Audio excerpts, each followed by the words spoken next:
Hi there, and welcome to today's episode of Alex Ho and the History Show. Mr. Ho, what are we gonna learn about today? Glad you asked, Kyle. Today we'll be learning about the Han Chinese Dynasty. Mr. Ho, what's a dynasty? Well, in simple terms, a dynasty is a line of rulers who originate from the same lineage or family. Mr. Ho, were the Han big and powerful like the Zhou dynasty? Shut up, Kyle. But yes, they were. Probably the biggest and most powerful of the early dynasties in China. For you see, during the Han Dynasty era, 206 BCE to 220 CE, a lot of innovation occurred. From the opening of the Silk Roads to the emphasis of new family lifestyles, the Han Dynasty was definitely a great period of prosperity in southern Asia. Alex Ho and the History Show. Alex Ho and the History Show. Alex Ho and the History Show. WHAP rules. Alex Ho and the History Show. The Hans are Asian. Alex and the History Show. Alex Ho and the History Show. This episode brought to you by the Silk Roads.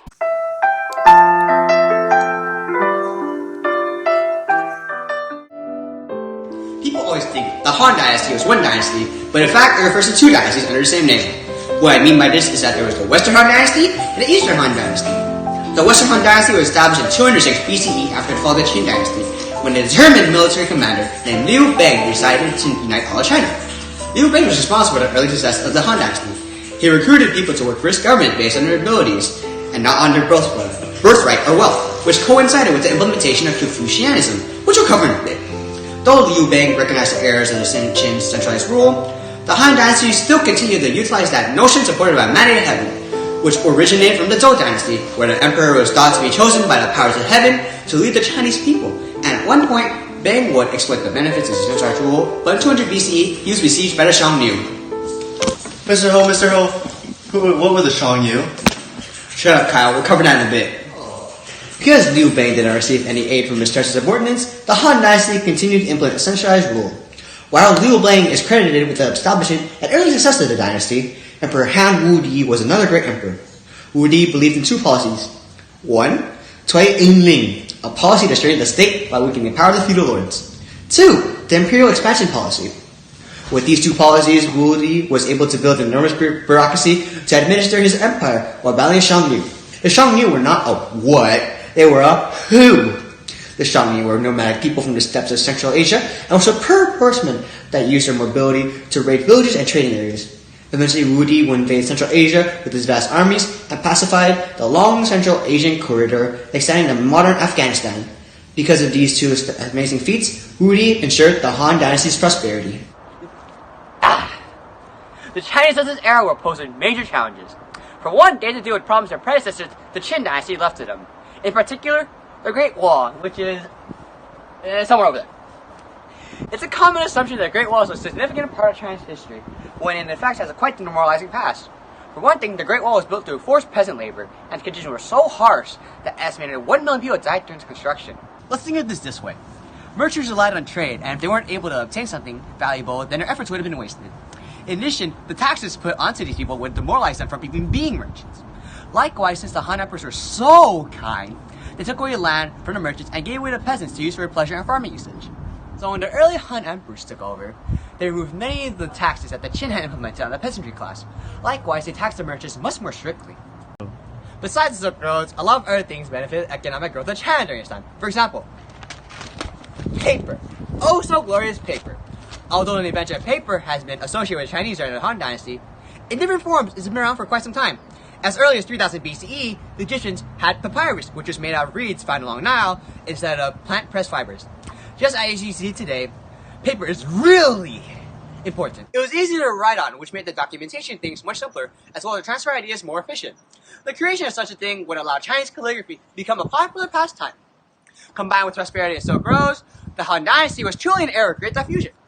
Besides trade, paper allowed for the creation of maps, which would allow military leaders to try out strategies, as well as record geological features of territories. In addition to the invention of cast-iron weapons, this made the Han army a force in reckoning with against other military forces of this time. Mr. Ho, We have atomic weapons and steel weapons today. Yes, we do, Kyle. But you see, armies back then had weapons made of mainly copper and tin, which were not storable nor strong. A few inches later. The period of warring states, 475 BCE to 221 BCE, was when the three main philosophies emerged to regain political and social stability. These were Confucianism, legalism, and Taoism. First was legalism, which was created by Han Feizi. The core idea of legalism was pushed to push everyone into cultivation or military services. This is what brought the Qin dynasty together after the period of warring states, and was even used in the early Han to create a stable state. But legalism imposed a strict doctrine that severely punished violators of even small crimes, which made legalism fall out in the later Han. Because really no one ever likes being punished. Still, legalism was important since future governments partially used legalism whenever they began to lose power. While the Chinese would use legalism in an attempt to regain their declining power, Confucianism, created by Confuci, was used by governments to maintain prosperity. Fuzi believed people needed advanced education for an ideal government. Han Wudi saw how this is important for the Han Dynasty, so he created the Confucian education system to prepare young men for government that would be used for all future governments. Originally, political power coincided with how rich a man was, but this new system gave power to intellectuals, making it much more fair. However, Confucianism directly contrasted Taoism, since the Taoists believed if they learned how to live in harmony with nature, over time they could bring harmony to society as a whole. Created by Lao Tzu, it serves as a counterbalance to Confucian tradition, but never took place as a major political thing. Though, it did become more popular as Mahayana Buddhism spread from India to China in 213 BCE, since it was similar in high moral standards. Buddhism continued to gain more popularity, especially in the Tang Dynasty, since it promised salvation and promoted high education. So why was Confucianism able to become a more popular philosophy? What is filial piety, me ask? To understand this, please, join me on.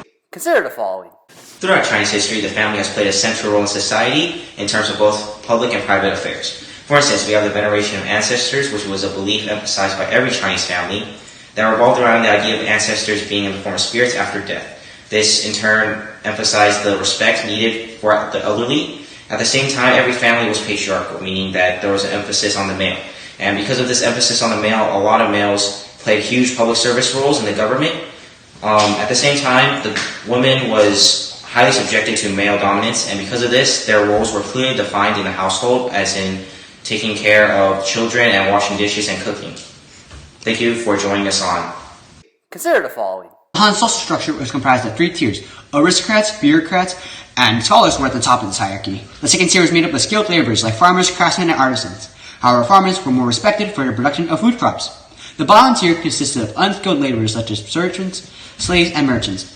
Merchants were viewed lowly by scholars for being social parasites, and as a result were viewed ranked at the bottom despite their enormous wealth and influence. This shows how the Han social system did not take into account wealth or power and just dictated status. Note that above all three tiers is the emperor and the royal family as the overseers of China and its people.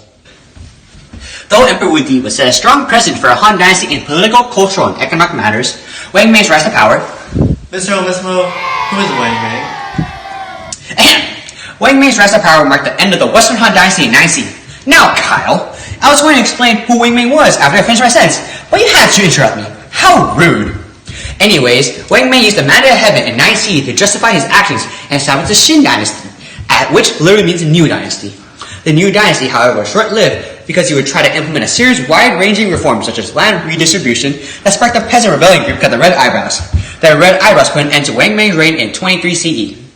When the Qin dynasty officially ended, Liu Xiu, a descendant of Liu Bang of the Western Han dynasty, established the Eastern Han dynasty. Now it passed me to mention that the general term of the Han dynasty incorporates the Western and Eastern Han dynasties. The reason behind this is Liu Xiu decided to move the capital to Luoyang, which was east of Chang'an, the capital of the Western Han people. This change in leadership and location marked the comeback of the Han Chinese. The Han's great comeback, the Eastern Han dynasty wasn't as successful. Tensions amongst the rich and poor rose when the peasants would organize rebellions against the nobles in hopes of attaining societal equality. Just imagine having barely enough to eat, and you see your fancy neighbors with a giant fish, and bowls and bowls and bowls of rice at their dinner table. And we all know how much Asians love their rice. Anywho, the most destructive of these rebellions was the Yellow Turban Rebellion, where the peasants' rebels were yellow turbans. These peasants were not only motivated by the famine and poverty that reappeared, but were also angered by the corruption endowed by the Ten Attendants, a group of eunuchs that held a great amount of influence over the Emperor of China. This, combined with poor harvests, poor leaders, as well as hatred amongst the two primary social classes, led to the end of the last ruler, Emperor Liu Xie, in 220 CE. In the period of warring states, legalism was used to bring the Qing dynasty together and was also used in the early Han. But Confucianism is what dominated the Han dynasty. Confucianism gained popularity since it supported filial piety, which was always a part of Chinese family relations. The first emperor of the Han was Liu Bang. He created a centralized government, and then Han Wudi helped push the economy and create the Confucian civil exam. Their success came from cutting taxes and pushing agriculture. The mandate of heaven also gave rulers divine authority to rule. Below the emperor were the bureaucrats, then skilled laborers, and at the bottom, peasants. The Han experienced great economic success with the Silk Roads and the development of paper and iron. But the later Han began to decline for poor harvests, peasant rebellions, and weak rulers.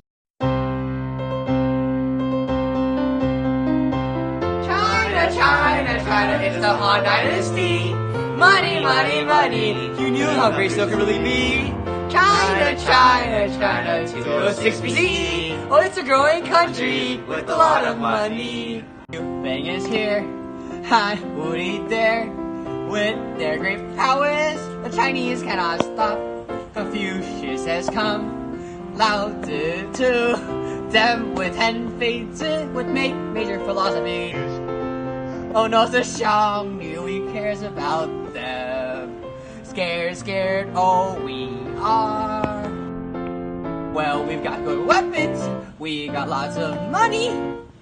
So let's take down and be an empire.